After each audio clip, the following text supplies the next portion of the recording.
Nuevamente estamos aquí en nuestra escuela bíblica dominical, en la última de nuestra revista de esta sección en Efesios. Ahora vamos a Efesios 6. Libramos la batalla espiritual unidos. Estamos de pie con la armadura de Dios y el apoyo mutuo. Efesios 6 del 10 al 20. La armadura de Dios. Está preciosa esta lección. Les invito a que pongamos atención, pero antes damos gracias a Dios. Padre, te damos gracias porque tú nos has ayudado hasta este momento, porque nos tienes con vida, con salud. Gracias, Señor, porque has estado a nuestro lado, nos has bendecido.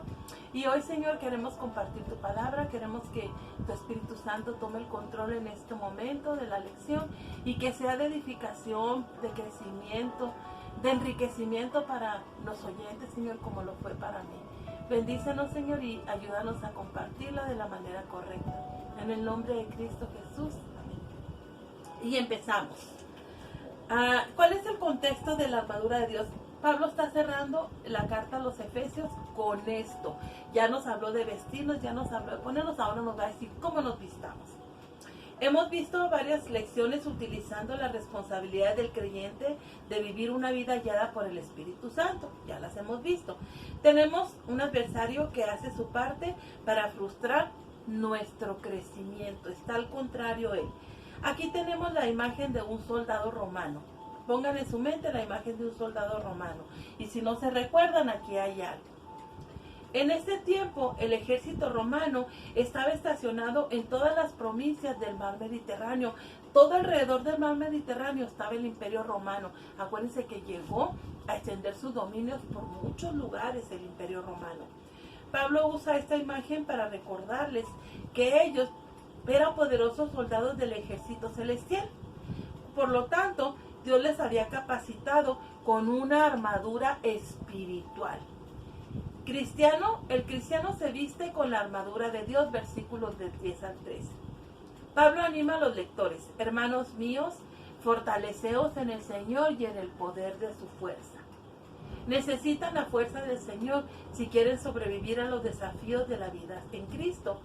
Llamados así como Dios llamó a Josué y le dijo: esfuérzate y sé valiente, y yo siempre voy a estar contigo y te voy a respaldar, y lo capacitó. Así nos capacita a nosotros cuando nos llama, nos da una armadura espiritual como lo hizo con Josué. La ordenanza de que dice: vestíos toda la armadura de Dios para que podáis estar firme contra las acechanzas del diablo, nos está diciendo que van a librar una batalla de inmensas proporciones. Oigan esto, de inmensas proporciones. La guerra era contra el enemigo, contra el adversario, contra el diablo. El sinónimo de vestirse del nuevo hombre es esta armadura. Toda la armadura, bien protegidos y preparados para tomar la iniciativa de la batalla. Y en ese tiempo todos estaban relacionados perfectamente con un soldado romano. Entonces lo que Pablo va a hacer, acuérdense que Pablo está en Roma encarcelado, y desde allí ve la figura del soldado y se refleja y dice: así tienen que estar armados los creyentes. ¿Por qué? Porque no tenemos lucha contra sangre y carne, sino contra principados, contra potestades, contra gobernadores de las tinieblas de este siglo, contra regiones, contra huestes espirituales de maldad en las regiones celestes. ¡Qué tremendo! No tenemos lucha carne con carne, persona con persona. Son usadas por el enemigo, con quien tenemos una lucha a muerte, y dice contra potestades de las tinieblas. Cuando nosotros estamos dormidos, los satanistas andan orando, pidiendo a su Satanás por las calles para destruir hogares, para destruir familias, para destruir matrimonios. Su enemigo verdadero era Satanás y sus huestes diabólicas, como lo son para nosotros ahora. Cada uno describe un poder espiritual con cierto rango de influencia en el cosmos. Principados, potestades, gobernadores de las tinieblas con cierto rango, para que vean que también dentro de los satánicos hay rangos. Pablo los ve como vencidos en el Calvario. Ya fueron vencidos en el Calvario. ¿Quién le da el poder? Quizás nosotros. al no estar bien armados, revestidos de la armadura de Dios. El creyente puede emplear la armadura sabiendo que la victoria es segura. Pero ese es el problema, que no nos vestimos. ¿Qué le pasó a David cuando quiso usar la armadura de Salomón? Perdón, de Saúl. Dijo, no podía, y a veces pensamos, es que no puedo, me es incómodo. Tomad toda la armadura de Dios para que podáis resistir en el día malo. Ya dijimos cuál es el día malo, las circunstancias difíciles que se nos avecinan. Y habiendo acabado, estar firmes. ¿Qué es estar firmes? No debes relajarte. No, pues ya. Dice, vestidos toda la armadura. No nos dice nada más el yelmo, o nada más la coraza, o nada más el escudo. Dice todo, porque todo lo necesitas. El enemigo ha sido vencido y sigue luchando. El cristiano debe entonces resistir en el día malo. Debemos estar preparados siempre, no decir, no, pues ya oré en la noche, ya la armé. No, pues ya leí la Biblia la semana pasada, ya la armé. No, esto es continuo. Insta al cristiano a ponerse la armadura en el presente, cada día, cada momento. Se refiere a cualquier día cuando el fiel siente el ataque del enemigo. ¿Qué hacía el pueblo de Israel cuando estaba reconstruyendo un muro? Dice que con una mano estaba reconstruyendo y con otra traían la espada en la mano, en defensa, para cualquier circunstancia. El creyente tiene puesta toda la armadura para estar firme. Se refiere a vencer las pruebas de cada día. Solo cuando está revestido de cabeza a pies podrá tener la victoria. Ahora sí, vamos a la armadura de Dios. Dice, estar firmes, o sea, estás a la defensiva, estás preparado, te vas a vestir con todo esto. La armadura de Dios es completa, versículos del 14 al 17. Armadura espiritual con 6 componentes. El casco o el yelmo de la salvación. Esa sería el casco o el yelmo de la salvación. Y luego sería la coraza de justicia. Y luego sería el cinturón de la verdad. Y luego sería la espada del espíritu. Y luego sería el escudo de la fe. Y luego el calzado. Cada uno de ellos tiene un simbolismo importante dentro. Yo los estoy enumerando de cabeza a pies, pero Pablo los enumera de otra manera y me quedé pensando, ¿por qué será? A ver si descubrimos por qué será. Estad pues firmes, la postura del soldado preparado para la batalla, firmes. Y luego dice, ceñid vuestros lomos con la verdad. Esto es ceñir vuestros lomos con la verdad. ¿A qué se refiere esto? Una faja de cuero que usaban los soldados para proteger el abdomen, los intestinos, las partes de aquí que pudieran ser afectadas. Y luego dice, una preparación en general significa preparación para servir. Cíñete, ¿qué le decía a Pedro? Cíñete, prepárate, acomódate tu ropa, acomódate las túnicas, y el cinturón de cuero le servía para apretarlo y que no le estorbara. 2. Vestidos con la coraza de justicia. Esa sería la coraza de justicia. ¿Qué sería eso? Protección que cubría el pecho. Coraza porque protege el corazón con la justicia. Coraza porque protegía esta parte de aquí. ¿Saben? Por ejemplo, el cerebro, el cráneo protege el cerebro, que es una parte importante. Las costillas protegen los pulmones, el corazón, porque son importantes. Entonces, aparte de todo eso, Pablo les dice, cúbrete con todo esto. La justificación moral, protegiendo el corazón, porque de él mana la vida. Sobre toda cosa guardada, guarda tu corazón, porque de él mana la vida. El calzado, los pies con el apuesto del Evangelio de la paz. El calzado. ¿Y por qué era importante el calzado? El calzado era importante por lo siguiente. Era de suma importancia por los lugares donde luchaban. Usaban sandalias. Marchaban prestos para enfrentar al enemigo.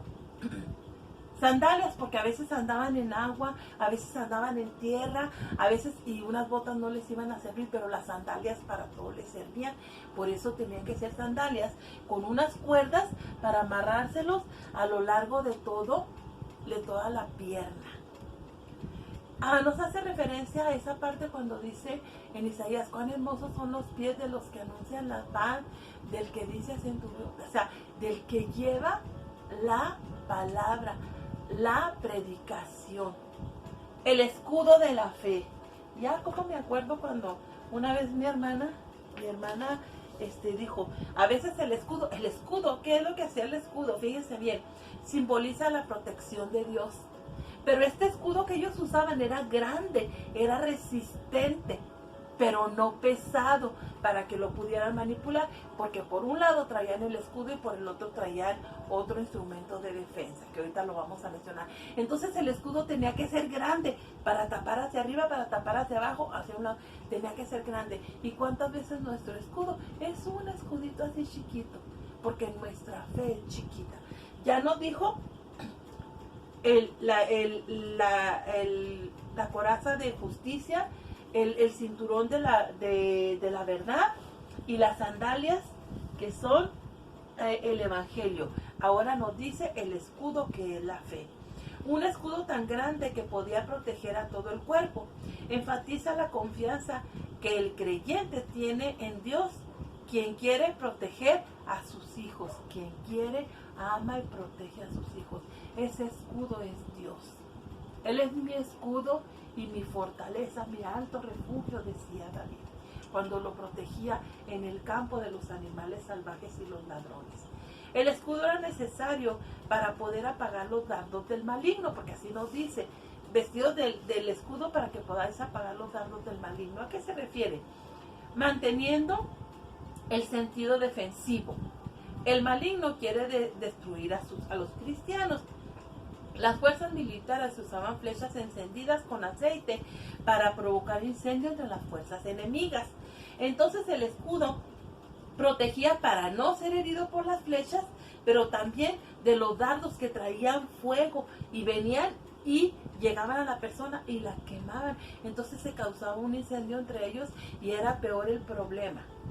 Y luego dice, tomar el yelmo de la salvación. Esta parte, el yelmo, ¿qué hacía? Era el casco que usaban para proteger la cabeza, porque es una parte débil. La salvación, una realidad. Debes saber que la salvación está segura en Cristo. El yelmo o el casco protegía la cabeza. Es la salvación que Dios nos da a nosotros. El órgano más importante que puede haber es el cerebro, que manda todo lo demás. Hay que protegerlo, hay que proteger nuestra mente de las cosas que están a nuestro alrededor, que no nos edifican y que nos alejan del Señor. La espada del Espíritu. Esta es la espada del Espíritu, que es la palabra de Dios. Ándele, porque la palabra de Dios es una espada de 2 filos que penetra hasta partir el alma y las coyunturas, y toda la palabra es inspirada por Dios. Esa es la espada. Por eso dicen, saquen su espada, porque es con lo que nos defendemos contra los demás, porque ahí está lo que Dios quiere que nosotros hagamos. Arma ofensiva para derrotar al enemigo. El poder de la palabra para salvar al pecador, para llevar el mensaje y que no seamos nosotros los que nos convencen, es el Espíritu Santo a través de la palabra de Dios. Vamos a la tercera parte. El apóstol pide que oraran en todo tiempo. En todo tiempo, siempre, versículos del 18 al 20. El cristiano está llamado a orar en todo tiempo, con toda oración y súplica en el Espíritu. Significa mantenerse en comunión y oración con Dios. Esa es nuestra comunicación con Dios. De ahí viene toda nuestra relación con Dios en oración. ¿Qué le vamos a decir? Lo que siente tu corazón, lo que tú estás padeciendo, lo que quieres que te dé. No tiene que ser algo muy extravagante, ni tiene que ser algo escrito ya. Es lo que una oración es lo que tú le quieres decir a Dios. Debe ser con toda súplica e intensidad, mostrando que es genuina y no rutinaria. Ay, Señor, gracias por los alimentos que vamos a comer. Tú bendices al Natal. Ay, Señor, gracias por este nuevo día. Gracias por lo que nos dan. Ay, Señor, hemos terminado este día rutinario. No, Dios no quiere así, que sea una oración que nace de tu corazón. En el Espíritu, ¿cómo? Se refiere al Espíritu Santo, que sean ministrados y guiados por el Espíritu. Nosotros oramos, Señor, pero el Espíritu Santo, ¿saben qué hace? Intercede por nosotros y allá. Lo que Él quiere decir es esto, esto y esto. Él transforma nuestra oración. Así es que no tengan miedo de pedirle. Con tus palabras, el Espíritu Santo lo transforma y lo lleva al Padre. Velando en ella con toda perseverancia y súplica por todos los santos. Voy a orar por mí, pero también voy a orar por todos los que ya han sido llamados, por todos mis hermanos en la fe o por aquellas personas que tienen necesidad. Yo te digo una cosa, cuando tú te pones a orar por los demás, se te olvidan tus propios problemas y se minimizan. Y das gracias a Dios en lugar de pedir tanto cuando ves la situación de otros. Significa que el creyente vele en oración, se mantenga alerta de su alrededor y los posibles ataques del enemigo. ¿Cómo te vas a fortalecer? Con la palabra de Dios, que es la espada, y también te vas a fortalecer con la oración hacia el Padre. ¿Para qué? Contra el enemigo. Por todos los santos, orar por los que ya son creyentes. Pablo lo hace siempre con sus lectores cuando les escribe una carta y también les pide, o en esta ocasión les dijo esto. En ocasiones pedía para él y dijo en este caso, ora por mí, a fin de que al abrir mi boca sean dada palabra para dar a conocer con denuedo el misterio del Evangelio. Que prediques el Evangelio con valor, energía y decisión. Pablo estaba pidiendo, oren por mí, para cuando yo predique con denuedo, que quiere decir con valor, energía y decisión, que no me amedrente. Por eso a veces tenemos miedo de ir a compartir la palabra, porque no estamos fortalecidos con la palabra de Dios, con la armadura de Dios. Pablo sabía que el Espíritu Santo infundía vida con sus palabras, por el cual soy embajador en cadenas, que con denuedo hable de él como debo de hablar. Está en cadenas, probablemente encarcelado en Roma, desde ahí les está diciendo.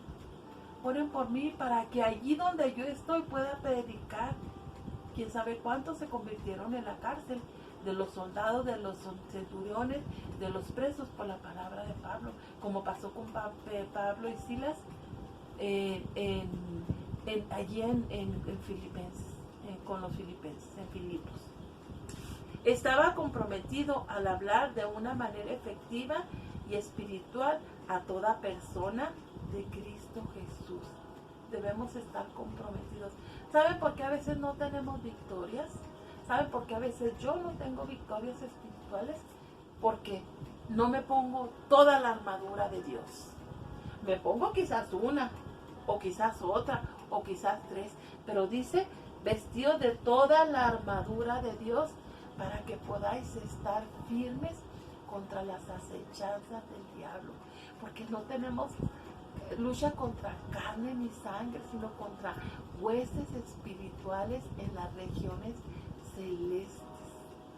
Vistámonos de toda la armadura de Dios para fortalecernos unos a otros, para ser de bendición unos a otros, para alentarnos unos a otros. ¿Cómo voy a alentar si estoy decaído, si estoy deprimido? Vistámonos. ¿Qué te falta? ¿El escudo? ¿La espada? ¿El yelmo? ¿Qué te falta? Vístete de la cabeza hasta los pies. La victoria ya está ganada. Solamente es que la peleemos, pero la victoria, así como el pueblo de Israel, que se llevó 300 hombres, dijo, la victoria ya está ganada. Ellos no tuvieron que hacer nada contra los enemigos. Se pararon en una parte alta y los otros se mataron entre sí. La victoria ya estaba ganada. así nosotros la victoria ya está ganada. Pero ¿por qué fracasamos? Porque no tenemos la armadura de Dios. Oremos. Te bendecimos, Padre, y te damos gracias. Y te pedimos, Padre, que nos ayudes a vestirnos de toda la armadura, que podamos hacer frente al enemigo, no con nuestras fuerzas, porque son armas espirituales de maldad.